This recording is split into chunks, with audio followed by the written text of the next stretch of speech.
मित्रांनो, मासे पालन करण्यासाठी नवीन टेक्निक आज पाहण्यात आलेली आहे आणि खूप इंटरेस्टिंग ही टेक्निक आहे। धर्मापुरी गावामध्ये धर्मापुरी किल्ल्याच्या बाजूलाच असणारे हे तलाव आहे आणि या तलावामध्ये पाण्याच्या ड्रम पासून तयार केलेले हे माशाचं एक शॉर्ट लेक टेक्निक आहे, ज्यामध्ये 1 2 3 4 5 6 7 8 9 10 11 12 13 14 15 16 17 18 कंपार्टमेंट केलेले आहेत आणि यामध्ये छोटे मासे सोडून ते मासे मोठे करून पुन्हा विक्रीसाठी उपलब्ध होतात आणि त्या माशांना खाण्यासाठी जो चारा आहे तो जाळीमधून आतमध्ये जाईल आणि त्यांना खाद्य मिळत राहील, पण मासे काय बाहेर जाणार नाहीत किंवा कोणी धरून नेणार नाही, अशी ही टेक्निक आहे। दुसरी टेक्निक आहे की त्या ठिकाणी पलीकडच्या शेडमध्ये आपण पाहू शकतात की तरंगत ते एक घर बनवलेलं आहे, त्या ठिकाणी माशाचं खाद्य ठेवलेलं आहे।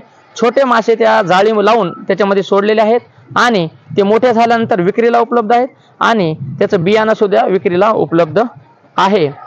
आणि पकडलेले मासे मोठे कुठे जाऊ नयेत, त्यांना खाद्य सुद्धा मिळावं आणि तळ्यामध्येच खाद्य मिळावं म्हणून त्या जाळ्यामध्ये तिथं सोडलेले आहेत।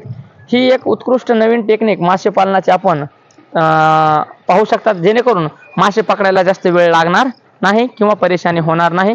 मुक्त संचार मासे पालनामध्ये आपल्याला मासे पकडणं थोडंसं कठीण जातंय, पण या ठिकाणी ऑलरेडी एक घर असल्यामुळं कंपाऊंड असल्यामुळं आपण मासे पकडू शकतात।